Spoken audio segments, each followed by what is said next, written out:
All right, guys. Welcome to your final rundown on your Walmart case study. But I hope you enjoy this whole thing, right? And every time you go to Cargill's and Kiehl's and Satosa, I guess you see the world very differently right now. So welcome to Walmart. We call it the world's grocer, world's largest Fortune 500 company. And here we are trying to grow this company and improve profitability. Two words that are part and parcel of a CEO's life.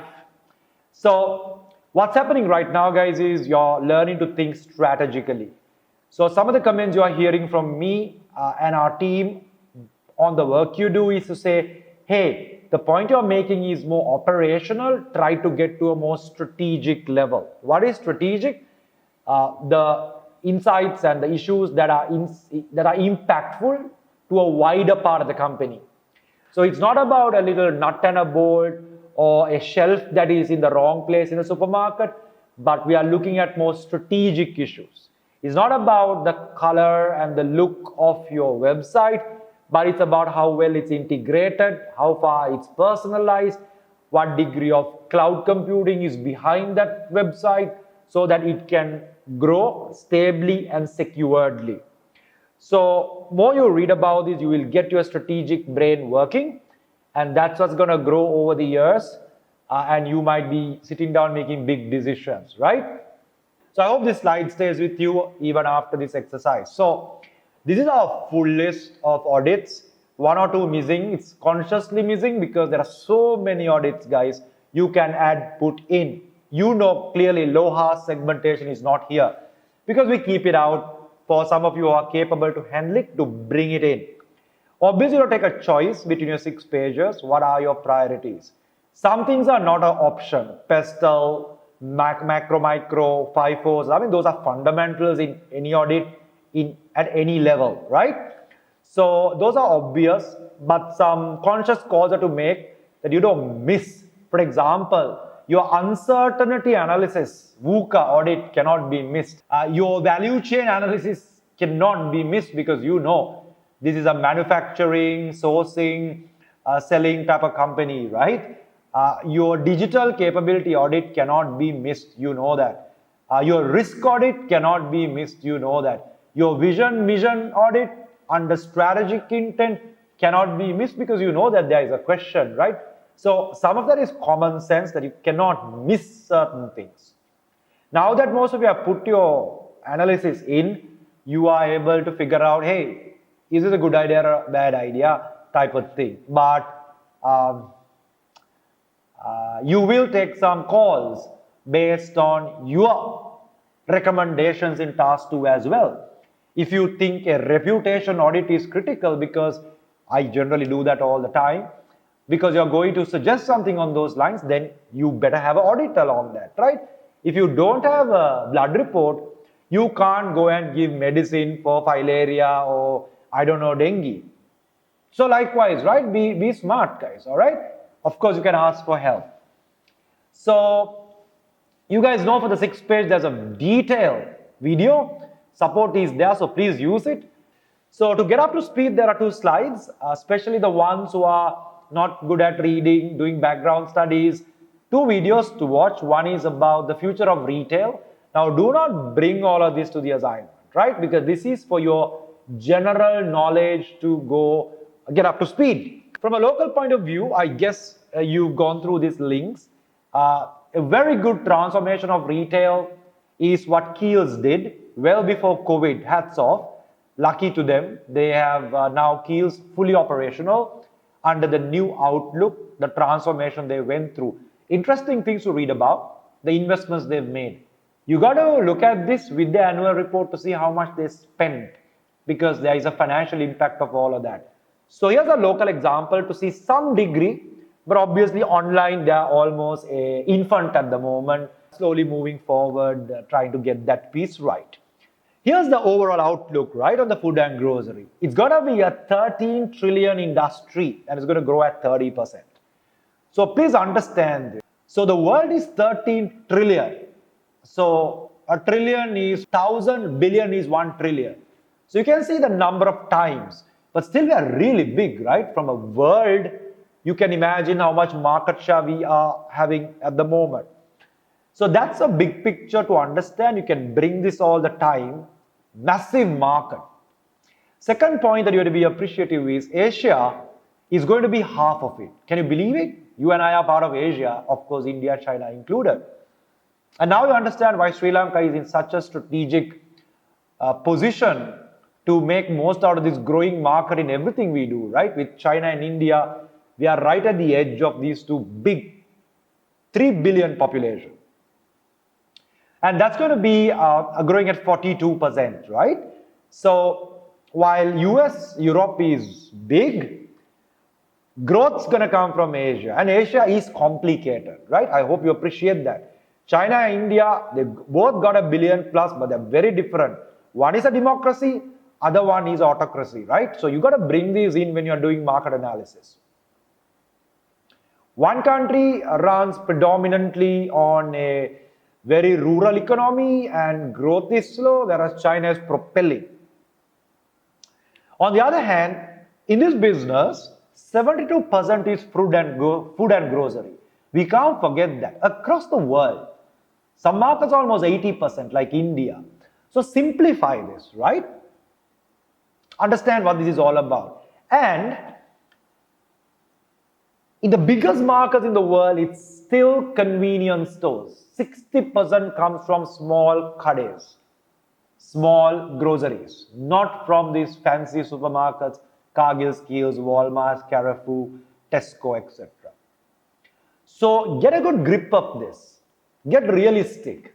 When you all are going online and trying to do AI-based stuff, try to understand where exactly you're going to play. Secondly, from there onwards, guys, I want you to focus on two things. One is on sustainability, other one is on e-commerce. I hope you make a note of that. Sustainability and e-commerce are going to spin this industry into different directions. So we got to address sustainability, we got to address e-commerce in your uncertainty discussions, in your strategic options, in your constraints. Because both of these have to be enablers. You got to address sustainability because the world is asking for sustainability and everything is going online, so e-commerce. So we got to bring these two in. Bring in that right up front of your assignment to say this is where the world is going is obviously a no-brainer right now. But how do you play there is the question. All right, I hope you got that picture. So let me introduce you to an extra concept today, which I'm sure you've looked at from BCG point of view. I want you to consider GE metrics to understand this company a little bit more. Now, GE is an expanded version of BCG and tells you a couple of strategic options based on where your SBUs are. So if you look at mapping Walmart, they are in 4, actually 5. We could break down apparel also. Food and grocery, health and wellness, tech and office, entertainment, and the 5th is apparel. So look at your industry attractiveness and look at your company's strength in each one of these and map it. And I hope you will be creative to map those. The size of the circle indicates how much of revenue each one will be bringing already. You know food and groceries, they are largest. You have to make some assumptions on the others. If you already done it, great. The advanced version is what I'm showing you where you can make the sizes of the circles indicate how much it contributes. Of course, you have a similar model, guys, in your country attractiveness. That is different. That is the country attractiveness. This is your company's SBUs or strategic business units. So something extra, not that extra, it was held back until you have a sense of this company. So you are able to make some good recommendations. Now let's go to sustainability. When you get the version 2.0, you will have a cleaned up version of this. Now, all of you know in our milestone analysis, we already have all the details of what Walmart has done to strengthen their sustainability agenda. I hope you are with me on that. That's on the milestone Excel sheet. You can filter it and take every single thing they've done since 1960 all the way to 2019-20. It's already there with you. This is what's happening in the world on research on sustainability on the left side. You also have in your assignment all what the company's done, the goals they've set, the carbon footprint they've reduced, the organic work they've done, everything they've done is also there. So there are 3 pillars of knowledge through which you will and should be addressing sustainability in your assignment. Whatever the strategic option, we got to bring in sustainability. Because the global trend towards sustainability, we have invested a lot and we are considering that to be a strength. And the third thing was what? I forgot. I said 3 things. Okay, I hope you got it. All right. So what you see on the right side is are the tools that you would be looking at. And on the left side, some of the data. So there's a lot of data. So 80% of the consumer is saying that they are ready to change their purchase behavior. 67% is concerned about scarcity. Millennials are switching to sustainable options. So that's a very important one. So there is a lot of data that is stacking up towards sustainability. But you have to appreciate this is generally in developed markets, all right? Mostly. But there's a lack of awareness. There's a lack of awareness of the truth. This point about a burger is more browner than an electric car being driven, right? So, people are unaware. That is what this is all about. There's a lack of clarity. So that creates an opportunity, right? That creates an opportunity. So, there's a lack of clarity is an opportunity. Consumers are looking to go sustainable is a O. This is the other big one I wanted to make a note of. 80% of companies are holding back their sustainability investments. Why? Because it costs you money to go solar. It costs you money to only take the organic vegetables because it costs you. So a lot of companies are holding back. So it's a constraint for other companies and we have an advantage because we've already invested in it. So that's another justification how we could start winning there. So I hope you think through this. And then there's another interesting one. Most companies who have invested in sustainability have only invested 48% are on more labor policies. Sorry about the spellings in this. Very few are investing in sustainable tech, only 18%. So if you stack up this, companies and businesses are slow, but the consumer is definitely going green, definitely going sustainable. They are concerned about plastics, they are concerned about packaging, they are concerned about how it's transported, they are concerned about the ingredients in it, they want it natural, they want it fresh, and that's a growth trend. Look at Sri Lanka, right? I mean, we are supposed to be worrying about, we are having a battle regarding organic, right? So I guess that's a valuable point. I will open up the conversation for it, so for you to use. So what are the models for this? The LOHA segmentation to understand the consumer behavior and map it in your segmentation.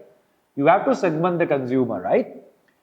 You have the triple bottom line, so you can review what they've done, which we've already discussed, and then bring that into your suggestions.